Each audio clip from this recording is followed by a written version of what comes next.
Assalamualaikum warahmatullahi wabarakatuh. Saya, Krisna Adi Wicaksono, dari kelas 11 TDK 2, bernomor absen 18, akan membawakan materi tentang bab 9, yaitu hormat kepada orang tua dan guru. Baik. Hormat kepada orang tua dan guru. Orang tua itu apa sih? Guru itu apa sih? Orang tua adalah perantara bagi keberadaan manusia di muka bumi. Karena seperti yang kita tahu, jika tidak ada orang tua, maka kita tidak akan pernah dilahirkan. Kita tidak akan ada di dunia ini. Contoh berbakti kepada orang tua adalah berbuat baik, memberikan kasih sayang sepenuh hati, dan membuatnya senang dan bahagia. Guru adalah sosok yang berusaha melakukan perubahan bagi seseorang ke arah yang lebih baik melalui transfer ilmu pengetahuan dan karakter yang dimilikinya. Menghormati guru berarti memuliakan dengan sepenuh hati, baik ketika sedang menuntut ilmu maupun saat sedang berusaha mengamalkan ilmu yang didapat. Hormat atau akhlak anak kepada orang tua. Yang pertama ada menaati semua perintah orang tua sejalan dengan syariat. Karena kita tidak boleh menolak perintah orang tua jika itu untuk kebaikan kita juga. Dan juga ridho Allah adalah ridho orang tua. Yang kedua, memperhatikan segala kebutuhannya dan melayaninya dengan penuh keikhlasan. Ketika orang tua sudah berumur, maka kita harus memperhatikan segala kebutuhannya. Dan kita juga harus melayaninya dengan penuh keikhlasan. Karena beberapa orang tua akan mengalami pikun atau kesulitan pendengaran, kesulitan penglihatan, maka kita harus memperhatikan segala kebutuhannya. Dan kita harus melayaninya dengan penuh keikhlasan.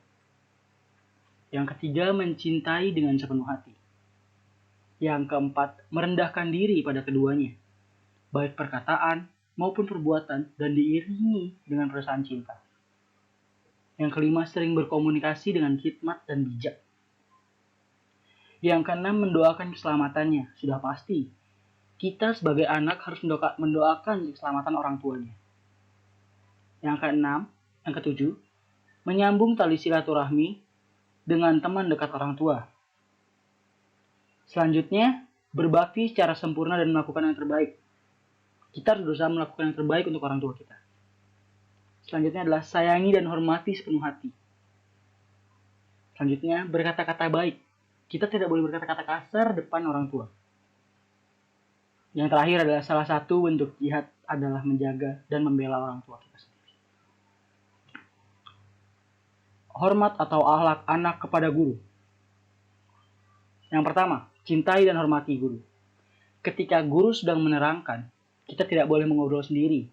Kita harus memahami apa yang guru itu terangkan.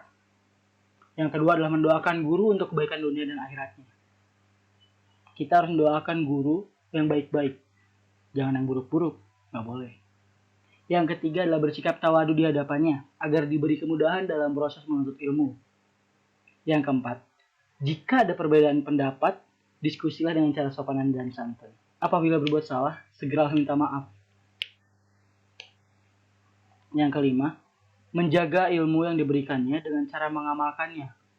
Ketika kita diberikan ilmu oleh seseorang, maka kita harus mengamalkan ilmu itu. Karena itu juga sebagian dari ibadah loh. Selanjutnya adalah teladani perilaku terpujinya. Ikuti nasihat-nasihat baiknya. Jadi kita harus meneladani perilaku terpuji guru kita. Jika yang tidak baik, jangan kita ikuti. Kita harus mengikuti nasihat-nasihat baiknya, karena itu sangat berguna bagi kehidupan kita. Terakhir adalah tekun dan disiplin dalam menuntut ilmu sebagai wujud mencintai guru. Berikut riwayat terkait dengan tingginya derajat guru dan etika murid terhadap guru. Hadis riwayat Tabrani. Rasulullah Shallallahu Alaihi Wasallam bersabda, pelajarilah ilmu dengan ketenangan dan sikap hormat, serta bertawadu kepada orang yang mengajarimu. Dan juga Umar bin Khattab pernah berkata, kematian 1000 ahli ibadah yang bangun untuk ibadah sepanjang malam dan berpuasa sepanjang siang lebih ringan amalnya dibandingkan kematian seorang alim atau orang yang berilmu. Contoh sikap para ulama terhadap gurunya. Yang pertama ada Ibnu Abbas, sahabat mulia yang amat dekat dengan Rasulullah SAW, mempersilahkan Zaid bin Sabit untuk naik di atas kendaraannya, sementara ia sendiri yang menuntunnya.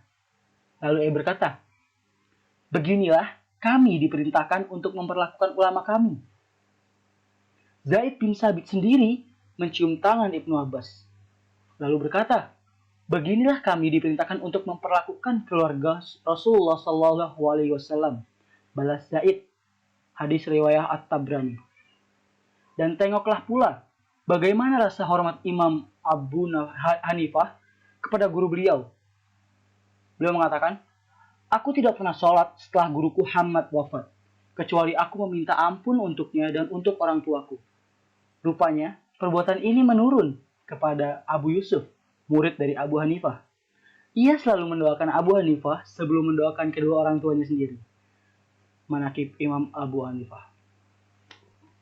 Dalil nakli terkait hormat kepada orang tua adalah surat Al-Isra ayat 23, yang artinya, "Dan Tuhanmu telah memerintahkan supaya kamu jangan menyembah selain Dia, dan hendaklah kamu berbuat baik pada ibu bapakmu dengan sebaik-baiknya. Jika salah seorang di antara keduanya atau kedua-duanya sampai berumur lanjut dalam pemeliharaanmu, maka sekali-sekali janganlah engkau mengatakan kepada keduanya perkataan A, dan janganlah kamu membentak. Dan ucapkanlah kepada mereka perkataan yang mulia." Isi dan kandungan Quran Surah Al-Isra ayat 23. Yang pertama adalah perintah untuk hanya menyembah Allah. Ya, kita sudah tahu jika kita tidak boleh musyrik atau menduakan Allah. Yang kedua, perintah berbuat ihsan baik. Yang ketiga, berbakti kepada orang tua, menjadi keniscayaan bagi setiap anak. Yang keempat, adalah larangan berkata buruk atau menyakitkan, meski hanya sekedar saja.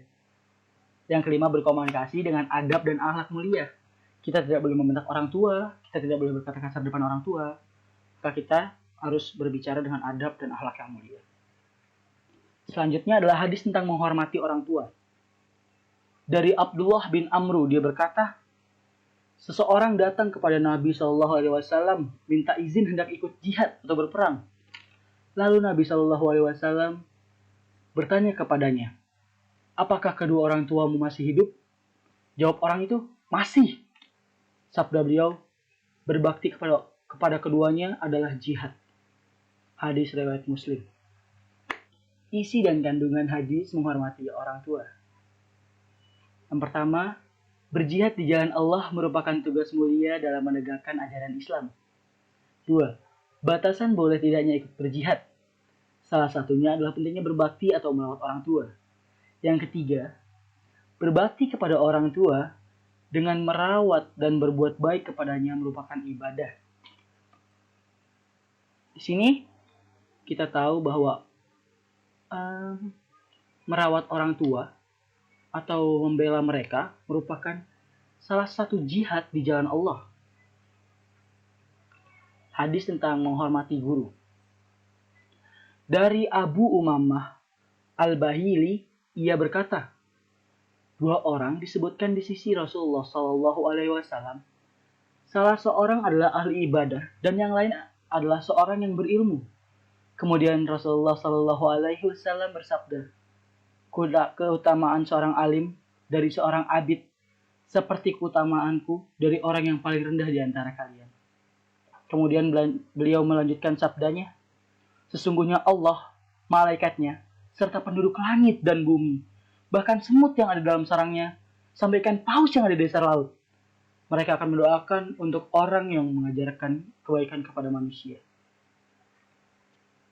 Isi dan kandungan hadis menghormati guru.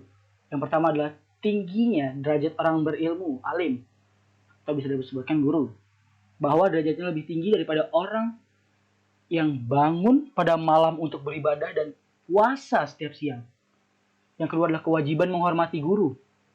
Ya, kita wajib menghormati guru, karena guru adalah orang tua kita di sekolah. Yang ketiga adalah tawadu terhadap guru, merupakan syarat untuk memperoleh ilmu dengan sempurna. Kaitan antara ketauhidan dalam beribadah dengan hormat dan patuh kepada orang tua dan guru.